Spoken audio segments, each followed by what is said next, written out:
Harry, we read in the Bible that Judas and Peter both failed moments before Jesus went to Calvary. But as we understand that these were two different failures and definitely not the same. So that's going to be the discussion or the topic for tonight. We're going to start off in Matthew 26, verse 14 to 16. Then one of the 12, the one called Judas Iscariot, went to the chief priests and asked, "What are you willing to give me if I deliver him over to you?" So they counted out for him 30 pieces of silver. From then on, Judas watched for an opportunity to hand him over. Judas, one of the 12, plans to betray Jesus to his enemies, the leading priests. Could you now read verse 33 to 35? Peter replied, "Even if all fall away on account of you, I never will."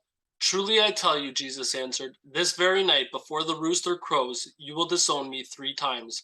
But Peter declared, "Even if I have to die with you, I will never disown you." And all the other disciples said the same. Peter clearly promises not to deny his Lord.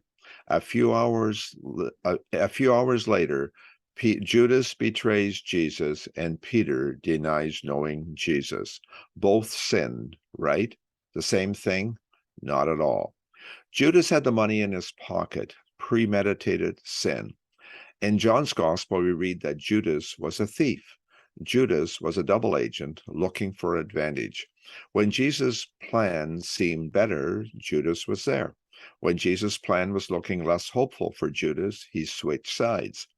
Jesus knew Judas would do this 3 years earlier when he included him as a disciple.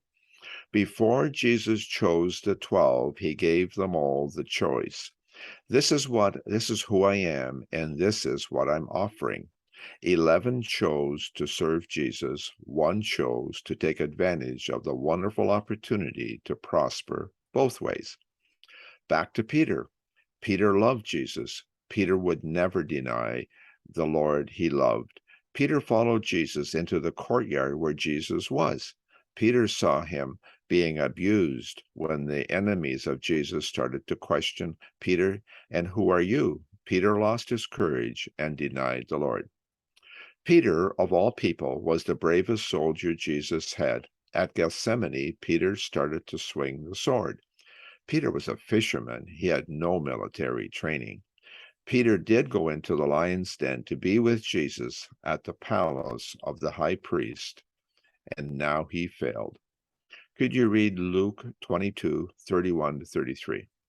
"Simon, Simon, Satan has asked to sift all of you as wheat, but I have prayed for you, Simon, that your faith may not fail, and when you have turned back, strengthen your brothers." But he replied, "Lord, I am ready to go with you to prison and to death." Jesus knew all this and had planned ahead. Yes, Peter was still the man. Jesus knew Peter would fail. Actually, he failed forward. Peter's failure and recovery and forgiveness helped Peter to see his own weaknesses, Jesus' purpose, and strength in his life. Verse 32 says, Jesus had prayed for Peter to the Father. How special was that? Jesus knew Peter would fail and recover and be stronger. Then Peter would be able to strengthen his brothers. In the last chapter of John, we read how Jesus reinstated Peter on the shores of Galilee. This is also where Jesus and Peter first met. Now Peter is ready to feed the lambs and sheep. Judas chose to sin intentionally. Peter chose to serve and sin by weakness. Intentional sin will never work with Jesus. Sin of weakness is normal as we learn to serve. Acts 2, the day of Pentecost, Peter stood up with the 11, raised his voice, and addressed the crowd. Peter was ready. Amen. Thanks a lot for this, Harry. Thank you.